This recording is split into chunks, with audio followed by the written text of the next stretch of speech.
masih hidup. Proses itu terus selalu berjalan di dalam kehidupan kita.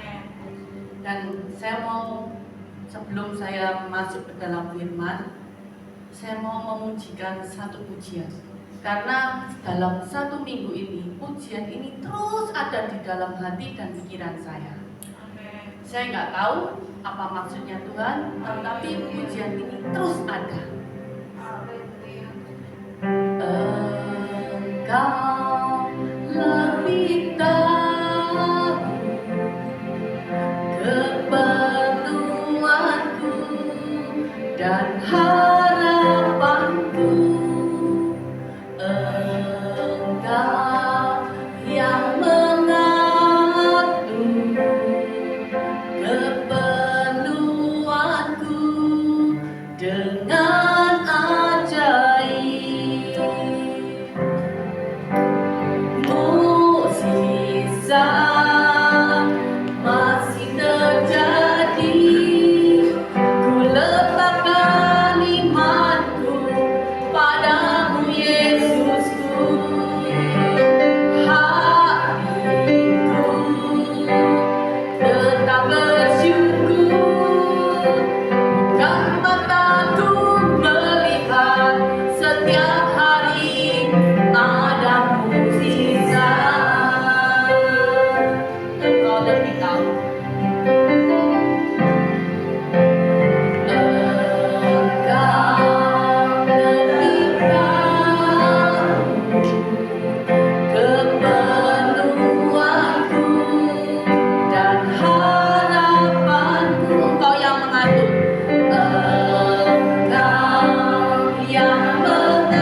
tak mungkin menjadi mungkin.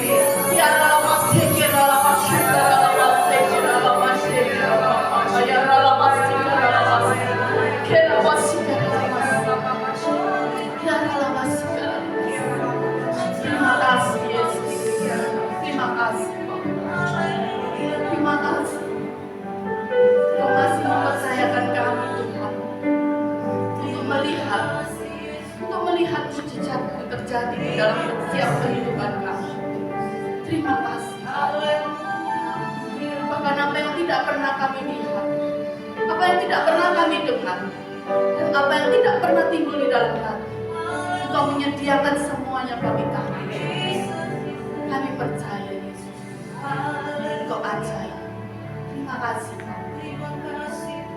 Urapi hamba-Mu ini untuk menyampaikan kebenaran firman-Mu sore hari ini.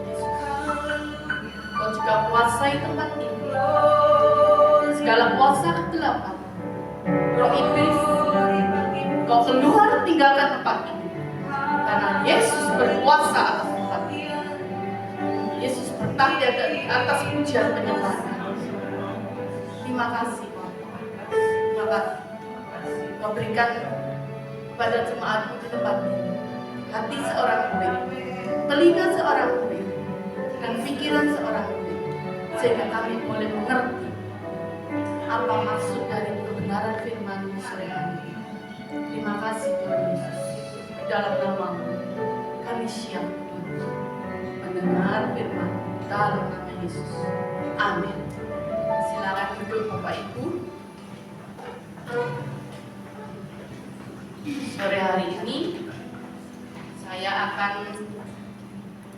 membagikan sebagian dari firman yang ada di Galatia 6 ayat 4 sampai 10. Perikopnya saling membantulah kamu. Galatia 6 ayat 4 sampai 10 saya bacakan. Baiklah tiap-tiap orang memuji pekerjaannya sendiri, maka ia boleh bermegah melihat keadaannya sendiri dan bukan melihat keadaan orang lain. Sebab tiap-tiap orang akan memikul tanggungannya sendiri. Dan baiklah dia yang menerima pengajaran dalam firman, membagi segala sesuatu yang ada padanya dengan orang yang memberikan pengajaran itu. Janganlah sesat. Allah tidak membiarkan dirinya dipermainkan, karena apa yang ditabur orang, itu juga yang akan dituainya. Sebab barang siapa menabur dalam dagingnya, ia akan menuai kebinasaan dari dagingnya. Tetapi barang siapa menabur dalam roh, ia akan menuai hidup yang kekal dari roh itu. Janganlah kita jemu-jemu berbuat baik, karena apabila sudah datang waktunya, kita akan menuai.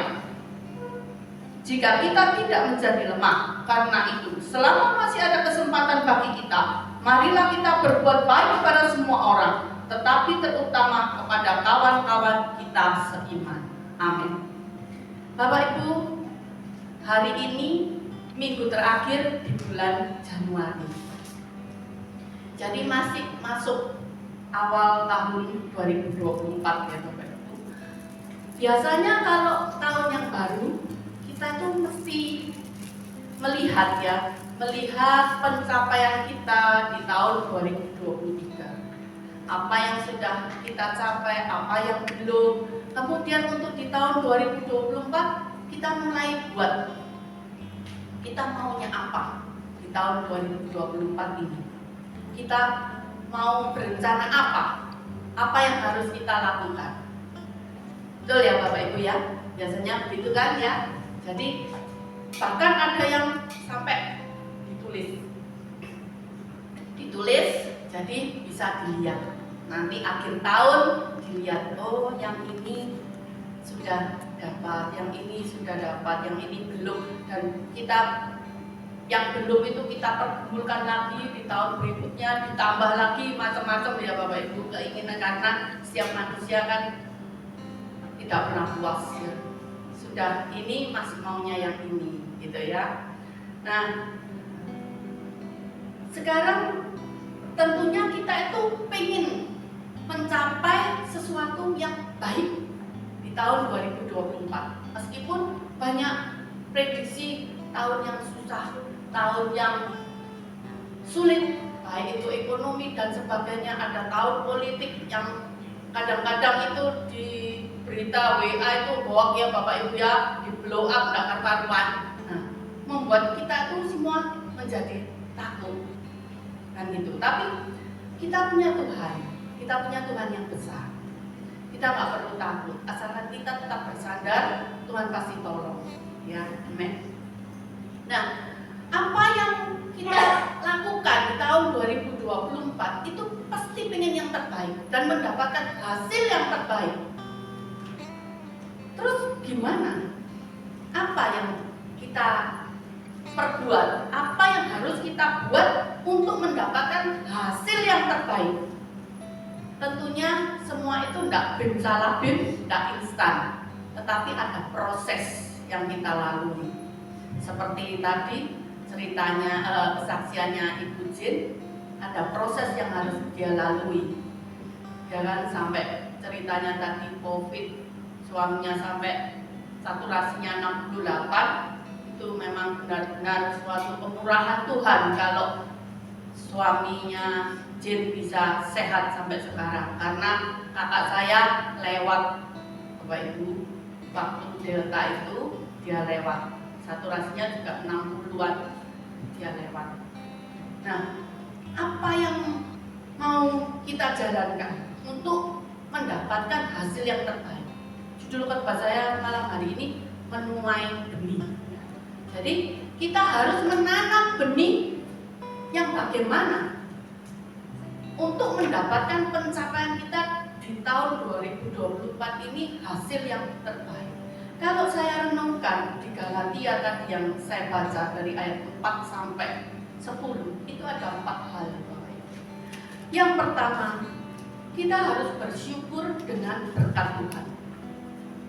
Kita harus mensyukuri berkat yang sudah Tuhan berikan kepada kita. Di sini dikatakan di ayat 4, baiklah tiap-tiap orang menguji pekerjaannya sendiri, maka ia boleh bermegah melihat keadaannya sendiri dan bukan melihat keadaan orang lain.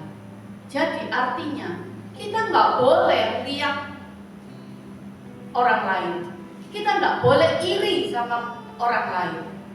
Kita harus mensyukuri apa yang sudah Tuhan berikan kepada kita, yakini dan percaya itu yang terbaik buat kita. Ya Bapak Ibu, seperti saya ambil contoh, ada petani, 2 orang petani sama-sama menabur benih. Petani yang A, dia sangat rajin, diopeni, istilah Jawanya itu diopeni itu dirawat, dikasih pupuk, dikacangkul, disiangi, diapakan gitu ya, sehingga lebih cepat tumbuhnya daripada petani B. Petani B ini orang yang suka melihat ke samping, ke tetangganya, dilihat kebunnya yang aduh, kok sudah tumbuh, sama-sama nanam, yang situ misalnya sudah 10 cm, saya kok masih 3 cm. Nah, mulai dia melihat rumput tetangga, kebun tetangga, dilihat Bapak Ibu. Dilihat terus, tetapi dia tidak mengerjakan sesuatu. Dia cuma melihat sampai akhirnya karena dia terlalu memperhatikan tetangganya, kebun tetangga, sehingga timbullah iri hati. Dan iri hati itu akhirnya dia tidak mengerjakan.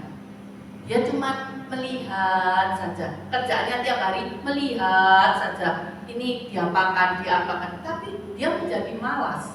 Kenapa? Dia lihat, loh, punya sebelah sudah tinggi, punya aku kok sekuntat kecil terus. Akhirnya dia malas, gak usah lah, asal aja mau tumbuh oke, enggak oke. Akhirnya apa yang didapat? Petani A begitu waktu menuai, dia berhasil banyak sekali, tetapi yang B tidak ada hasilnya Bapak Ibu. Hasilnya sedikit sekali. Nah, itu seringkali ada di dalam kehidupan orang-orang di dalam dunia ini. Dia tidak hanya di dalam kehidupan dunia, tapi juga dalam kehidupan rohani. Kadang kita melihat, orang itu kok dipakai Tuhan luar biasa. Orang itu kok bisa begini, aku kok enggak. Misalnya sama-sama dulu sekolahnya pendeta sama-sama, dia kok lebih terkenal. Dia lebih banyak jemaatnya, dia sudah bisa menggembalakan banyak jemaat, ribuan jemaat. Tetapi aku kok gini. Nah, dia tidak melihat, maksudnya dia itu tidak mau menerima apa yang sudah Tuhan berikan, percayakan kepada dia. Sehingga tidak diopeni, dia punya jemaat tidak diopeni. Kalau jemaat tidak diopeni, ya dombanya ya pindah cari rumput yang lebih hijau, cari air yang lebih tenang. Begitu Bapak Ibu ya. Jadi kita harus, yang pertama, kita harus mau bersyukur. Bersyukur apa yang sudah Tuhan perbuat. Jangan melirik kiri kanan, jangan. Karena setiap orang itu punya porsi sendiri-sendiri. Bu Gembala sore tadi baru bilang sama saya, Ibu, setiap kita itu punya spesialis masing-masing, ya Bu ya.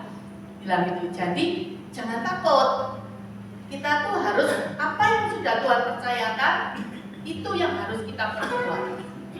Nah, yang kedua, kita itu juga harus mau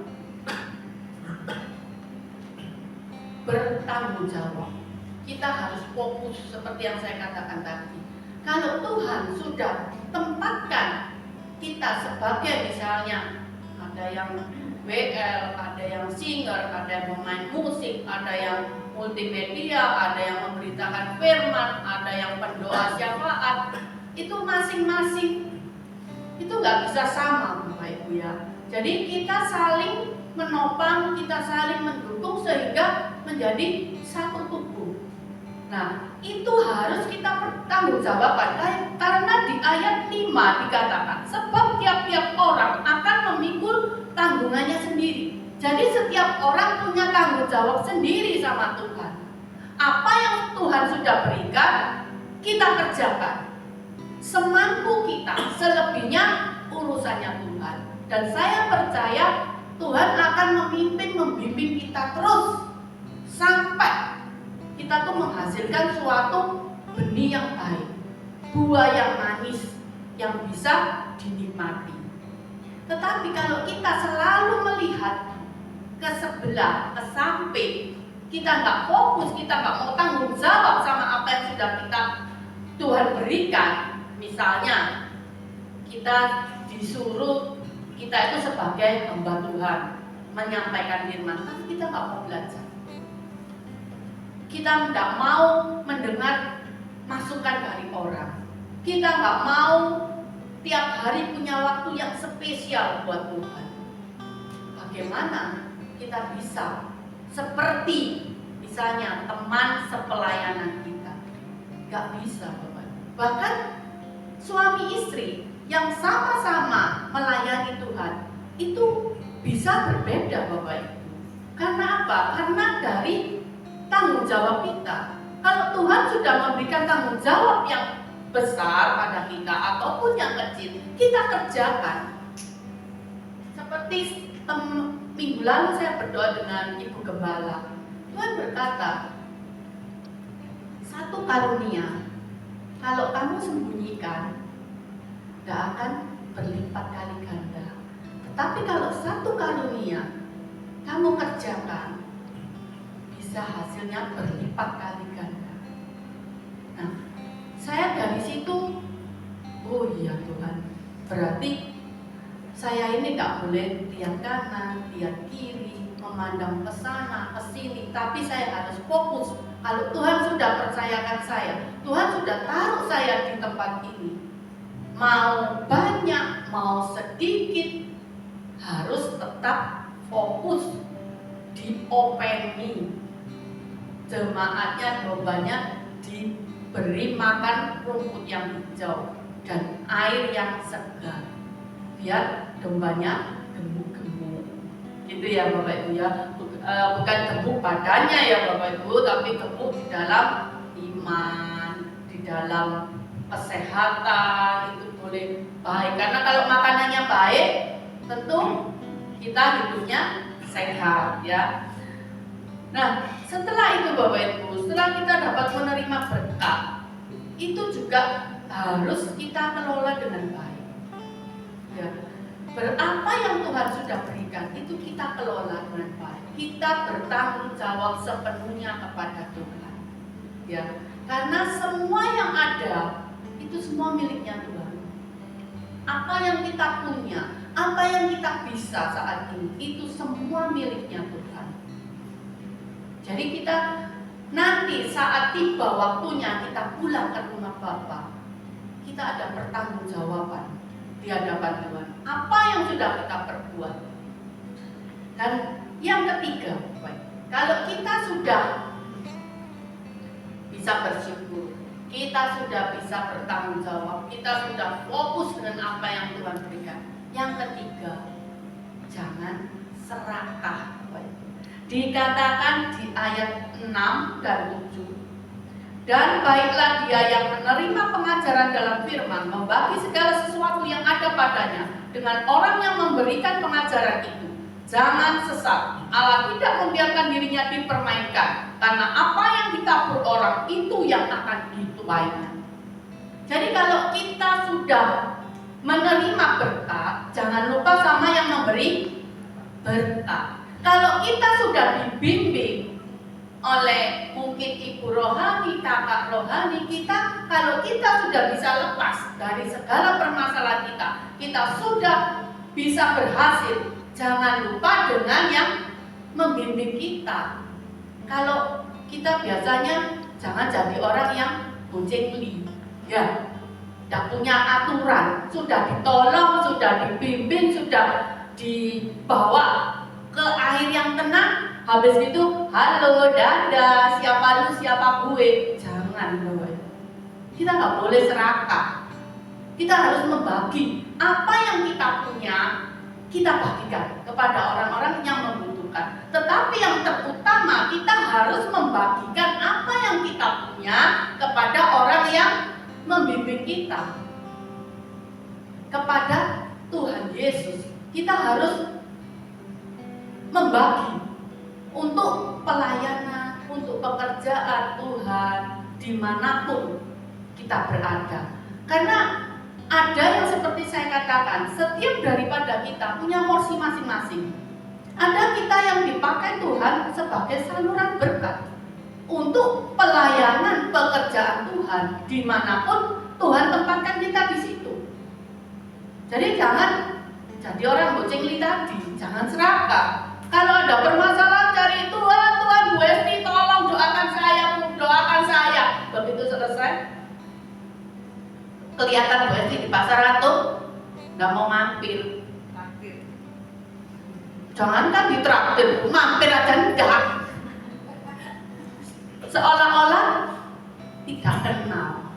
Jangan Bapak Ibu, itu nggak bisa. Kalau kita seperti itu benih yang kita tanam tadi, yang sudah kita rawat tadi, tidak bisa berbuah. Karena kita serakah, maunya kita ambil semua sendiri, semua. Jangan pernah takut ya Bapak Ibu. Jangan pernah takut untuk tersaingi. Jangan pernah takut kita itu nanti kalau dibagi, nanti gimana? Nanti kalau dia tahu, nanti diserobot. Nanti kalau dia tahu resepnya, ditiru. Jangan takut Bapak. Karena Tuhan itu memberi segala sesuatu pada kita itu menurut takaran sendiri-sendiri. Kalau takaran kita satu mangkok, orang lain itu satu gelas, meskipun kaki dipakai kepala, kepala dipakai kaki, tetap nggak bisa. Karena Tuhan sudah atur, sudah memberikan porsinya sendiri-sendiri. Karena Tuhan yang menciptakan kita, Tuhan pasti tahu kan.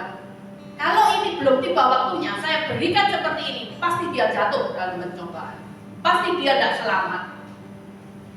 Tapi kalau sesuai porsinya Tuhan, enak Bapak Ibu. kita jadi orang tak iri hati, kita bisa bekerja dengan sepenuh hati.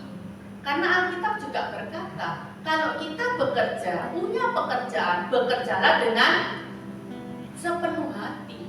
Seperti kita bekerja kepada Kristus. Jangan punya pekerjaan yang lain, capek cari kerja, katanya Bu Esti. Kita yang punya kerja capek. Disuruh ini capek, disuruh itu capek. Nanti kalau waktunya kenaikan gaji, loh gajiku kok titik. Nah itu yang kau tuai, katanya Tuhan. Apa yang kau tabur, itu yang kau tuai. Sama Bapak Ibu di dalam mengiring Tuhan, itu juga seperti itu. Apa yang kita tabur, itu yang kita tuai. Kalau kita menabur kebaikan, kita pasti menuai kebaikan. Tapi kalau kita menabur badai, kita cari perkara sama Tuhan. Meskipun kita sudah seorang pelayan Tuhan, kadang-kadang bisa cari perkara loh Bapak Ibu sama Tuhan. Ya kalau nanti suatu saat dikaplok Tuhan, ya kalau dikaplok manusia bisa dihindari Bapak Ibu. Dikaplok Tuhan tidak bisa, penceng seterusnya ya Bapak Ibu. Seperti itu. Nah, kalau kita tadi sudah bisa dipercaya Tuhan, kita sudah bisa bersyukur, kita tidak punya rasa iri hati akan keberhasilan seseorang, karena kita ingat, oh itu bukan porsiku seperti ini. Dan apa yang harus kita lakukan, apa yang kita dapat. Tentunya benih yang kita tanam tadi, yang kita rawat tadi, kita beri pupuk dan sebagainya, saatnya berbuah. Dia menghasilkan buah yang baik, buah yang manis, buah yang besar-besar, buah yang kualitas super. Bukan buah yang besar tapi banyak ulatnya. Seperti jambu air. Jambu air itu kalau musim hujan, kelihatannya bagus sekali. Tapi begitu dibuka banyak ulatnya. Kita nggak mau seperti itu. Kita mau bagus luar dan dalam. Karena Tuhan hanya melihat hati kita. Kalau hati kita bersih, kita mau dididik Tuhan, kita tidak lupa sama Tuhan, kita tidak lupa sama pemberi berkat kita, pasti hasilnya the best. Meskipun untuk itu perlu proses. Karena untuk suatu pohon, untuk mendapatkan buah, dia kan nggak mungkin bim salah bim dalam semalam langsung keluar buahnya. Harus ada proses, dicangkul, dipupuk, kalau nanti ada penyakitnya diobati, disemprot, dan sebagainya. Kadang-kadang dipangkas biar buahnya bisa besar. Nah sama, kalau kita dalam mengiring Tuhan itu juga sama. Kadang-kadang kita juga dipangkas sama Tuhan. Kita dilukai, karena saya di pekerjaan saya itu ada menanam pohon mangga. Udah bertahun-tahun Bapak Ibu, nggak berbuah, nggak pernah berbuah. Suatu hari anak buah saya tuh bilang gini, Bu, ini pohon ya harus dibacoi, maksudnya dilukai. Duh, nah ya mati, saya bilang, enggak, nanti bisa berbuah. Masa dari mana teorinya? Tapi benar Bapak. Begitu dia dilukai, berbunga, musimnya buah berbunga, buah mangga itu, dan buahnya bagus, manis Bapak Ibu. Sama seperti kita. Jadi kalau kita ada di dalam pelayanan, jangan takut. Kalau sekeliling kita tuh sering melukai hati kita Bapak Ibu. Di dalam pekerjaan pun seperti itu. Apa yang bukan kita perbuat dibikin jadi kita yang perbuat, sehingga banyak tekanan-tekanan. Tapi gak apa-apa, jalan terus. Karena apa yang sudah Tuhan berikan itu yang terbaik. Dan Tuhan punya rencana. Kenapa kok kita diproses? Tuhan tahu apa yang harus dibersihkan sama Tuhan di dalam hati kita, agar kita menghasilkan buah yang baik. Nah, kalau buah itu sudah, pohon itu sudah berbuah, buahnya banyak, besar, manis, sekali lagi, jangan serakah. Jangan pelit bagi apa yang didapat dari buah itu kepada orang-orang sekitar kita. Mungkin tetangga kita, saudara kita, teman kita, diincipi buah yang manis. Sama kita juga di dalam pelayanan, jika kita sudah berbuah, kita jangan takut untuk membagi buah-buah pelayanan kita, agar setiap orang bisa menerima anugerah yang sama. Jangan pernah takut untuk kekurangan. Jangan pernah takut untuk menjadi miskin, untuk berbagi. Karena semakin kita berbagi, Tuhan semakin memberkati kita. Entah itu di dalam pelayanan, Tuhan semakin menguatkan iman kita. Tuhan semakin menambahkan karunia demi karunia. Asalkan kita tetap setia. Kita harus tetap setia, Bapak. Kenapa sih Tuhan itu nggak mau kita punya iri hati? Karena iri hati itu jahat. Dia bisa membunuh, bisa menghancurkan. Contoh dalam Alkitab ada Kain dan Habel. Habel dibunuh oleh Kain. Dan apa yang didapat Kain selanjutnya? Kesengsaraan.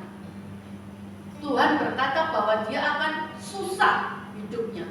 Untuk mengelola tanah itu dia susah. Karena apa?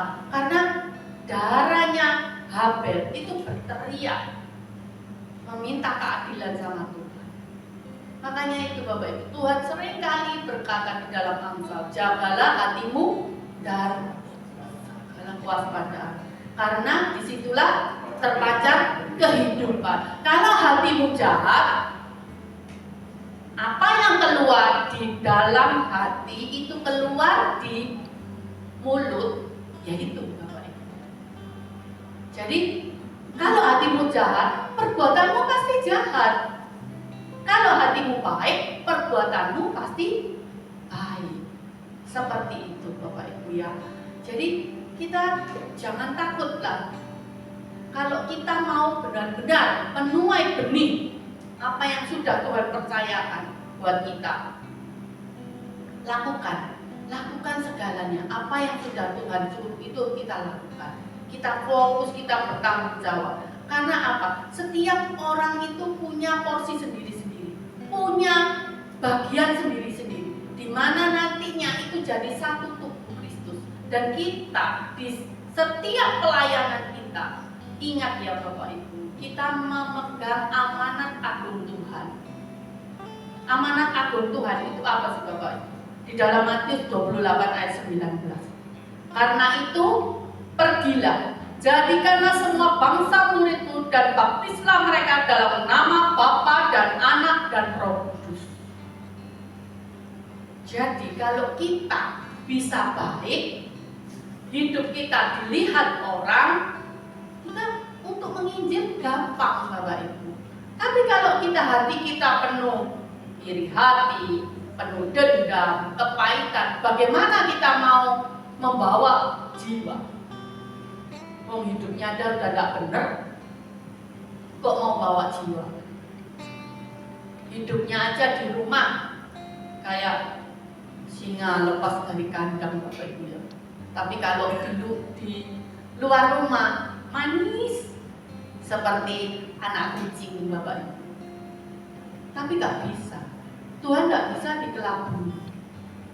Pasti terlihat kejelekan kita, keburukan kita pasti terlihat kalau hati kita penuh dengan iri hati. Jadi bersihkan Bapak Ibu, bersihkan. Kita jangan sampai punya iri hati. Kita boleh mencontoh ya Bapak Ibu. Bedakan mencontoh dengan iri hati. Kalau mencontoh, kita lihat misalnya Pak Yudi, waduh bisa main keyboard. Ya apa ya caranya? Kita lihat Pak Yudi, kita coba, itu namanya mencontoh. Tapi kalau iri, kita iri, oh Yudi bisa main keyboard, awas ya, aku ya bisa. Tapi cuma ngomong tok, cuma iri tok, gak belajar. Ya sampai lebaran kodok nggak bisa main. Saya juga gitu. Saya kepengen bisa main gitar. Saya kalau Yudi main gitar itu saya suka Bapak Ibu. Kita nyanyi, nyembah, itu enak. Nah, saya tuh kepengen bisa seperti Yudi. Coba saya main gitar. Anak saya suruh ajarin. Nih, mama ajar Rono main gitar. Ini rumah ini. Sakit Bapak Ibu, jari ini kalau main gitar tuh sakit. Nih kok sakit nih? Sakit nih, gak mau. Ya gitu mau bisa. Ya gak bisa mama ini. Sampai lebaran kodok ya gak bisa main gitar. Katanya gitu. Dan benar Bapak Ibu, sampai sekarang saya gak bisa main gitar. Karena saya gak mau menjalani prosesnya itu. Sakitnya jari saya itu. Ya sampai sekarang saya cuma kepengen toh, tapi gak bisa. Kenapa? Saya nggak melangkah. Coba saya melangkah. Ya sakit, tahan. Proses saya fokus sama ini apa? Main gitar, belajar gitar. Kunci ini, bisa semua. Akhirnya pasti saya bisa. Bahkan mungkin lebih hebat mainnya dari Yudi. Tapi karena saya cuma mainnya lebih hebat dari Yudi itu di alam mimpi, jadi ya saya tetap nggak bisa. Jadi saya mesti cari Yudi kalau saya mau menyembah. Sama seperti itu Bapak Ibu ya. Tuhan itu kalau proses itu juga seperti itu. Dalam proses kehidupan itu juga seperti itu. Apa yang sudah Tuhan taruh, fokus terus di situ. Sampai nanti Tuhan bilang, selesai, ini hasilnya. Oh, the best, bagus.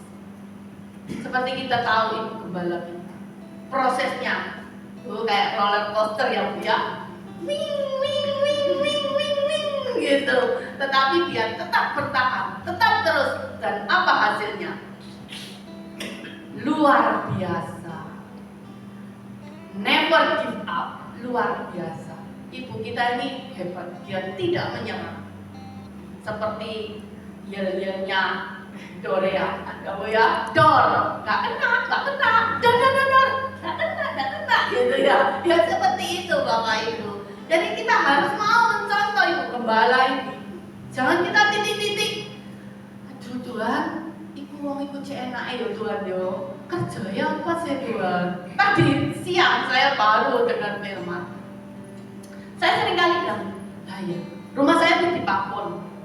Nah, kalau jalan mau ke rumah saya itu banyak rumah gede-gede, besar-besar. Saya cuma berandai-andai gini. Nah iya Tuhan, kerja ya apa ya Tuhan yo? Rumahnya kok gede. Nah rumah sak gini gede nih. Kalau lebaran pembantu pulang kok gak semper gitu ya Tuhan ya. Gitu. Terus anak saya, suami saya suka bilang gini, ya Ma, kalau sudah punya rumah besar gini Ma, ya pembantunya itu banyak Ma. Pembantunya mulai 3 tahun training service. Oh iya ya, kalau Tuhan kasih rumah gede gini ya pasti Tuhan cukupkan, bisa semua. Oh iya ya betul ya. Nah tadi itu saya itu dengar firman itu, hamba Tuhannya bilang gini, kita tuh sering kali melihat orang-orang itu kok berkatnya berlimpah, padahal dia itu bukan anak Tuhan. Ada yang anak Tuhan tapi cuma KTP aja. Jadi nanti kalau waktu Tuhan datang, KTP-nya yang masuk surga, orangnya ketinggalan Bapak Ibu ya. Karena KTP-nya yang Kristen. Itu dikatakan bahwa kita nggak perlu melihat orang itu diberkati, orang itu, kerjanya kok kayaknya begitu, tapi kok enak ya. Terus dia tuh ya nggak ke gereja, nggak baca firman, nggak doa, tapi kok berkatnya lumayan gede. Dikatakan bahwa berkat itu kalau dia bilang ini, berkat itu kalau bukan dari Tuhan itu sia-sia. Meskipun rumahnya gede, perusahaannya banyak, tapi kalau itu bukan dari Tuhan, sia-sia. Mending kita yang berkatnya pas-pasan, pas butuh, pas ada ya Bu ya. Nah itu enak loh Bapak Ibu, pas butuh, pas ada. Mau saya berkat pas-pasan itu. Jadi loh kan harus naik roller coaster. Jadi pas butuh, pas ada. Dan tapi Tuhan nggak pernah terlambat loh, pas butuh, pas ada itu. Seringkali saya mengalami pas butuh pas ada, jadi nggak sampai terlambat, juga nggak kecepatan nanti habis buat ke pasar atom ya Bu ya. Jadi pas butuh pas ada, dia bilang begitu. Oh iya, berarti gitu ya, sudah terjawab selama ini. Jadi kalau memang itu berkat dari Tuhan, itu bisa seterusnya. Tapi kalau bukan berkat dari Tuhan, entah bagaimana caranya, bisa habis. Nah, Bapak Ibu yang saya kasih di dalam Tuhan, mari kita jangan jemu-jemu berbuat kebaikan. Kita menabur apa yang ada pada kita. Menabur bukan hanya melulu materi, Bapak Ibu. Kita bisa menabur memberitakan firman. Kita bisa menguatkan orang dengan kesaksian.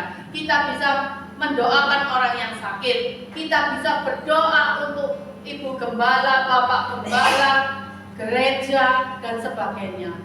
Kita bisa menguatkan orang-orang yang sedang dalam kesesatan. Itu juga berkat, Bapak Ibu. Jadi berkat bukan hanya berbicara tentang materi ya. Berkat bisa seperti Yudi membagikan berkat dengan bermain musik, hati kita gembira. Jadi lebih enak. Kalau kita gembira itu kan enak Bapak Ibu. Kalau tidak gembira tidak enak loh Bapak Ibu. Kalau kita kehilangan damai sejahtera nggak enak. Karena saya pernah mengalaminya. Saya kehilangan damai sejahtera saya 7 bulan. Saya tidak bisa ketawa. Benar Bu. Setiap kali ada orang ketawa, aku tetap mantap mantel hati saya karena saya tidak bisa sukacita hati saya. Itu saya diajar Tuhan, diproses Tuhan karena memang saya yang nakal, Bapak Ibu. Tuhan kasih peringatan. Jadi sewaktu saya diproses itu, Ibu Gembala ini selalu kalau saya kesini berdoa dengan beliau. Pernyataan Tuhan seperti ini, seperti itu, sedikit-sedikit memuatkan hati saya. Sampai saya bisa seperti saat ini. Itu juga didorong sama Ibu Gembala terus, Bro. Ayo sekolah teologi. Ya saya manut. Saya sekolah. Saya pulang kerja kan sekolahnya malam. Saya pulang kerja kadang sampai jam 11 malam. Kadang suami saya sampai telepon dari luar kota. Kamu ini belum pulang. Sik mari gini. Karena lagi seru. Kadang-kadang itu saya itu rindu saat-saat dulu sekolah itu. Karena teman-temannya enak seusia. Jadi ada yang sudah tua, bahkan ada yang sudah ada 2-3 orang yang dipanggil Tuhan. Itu senang sekali. Jadi kita itu kadang itu mau pulang itu sek sampai jam 11 malam. Saya sampai rumah jam 12 malam. Itu setahun lebih kita jalan itu hampir 2 tahun ya Bu ya.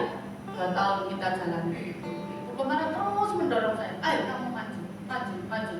Ini loh contoh yang tidak takut tersaingi. Malah Ibu Gembala bilang pada saya, kalau saya bisa melahirkan hamba-hamba Tuhan yang baik, yang berkualitas, itu kebanggaan bagi saya. Karena apa? Pasti mereka itu nggak lupa sama saya. Begitu. Jadi seperti yang firman ini tadi, kita jangan lupa diri, kita jangan serakah, kita harus mengingat. Demikian Bapak Ibu yang bisa saya sampaikan. Mari kita jangan menoleh ke kiri ke kanan, kita fokus apa yang sudah Tuhan berikan, kita tanggung jawab sampai hasilnya dari benih yang kita tanam itu muncul dan kita bisa membagikan kepada setiap orang yang Tuhan tunjuk maupun orang-orang yang membutuhkan. Demikian.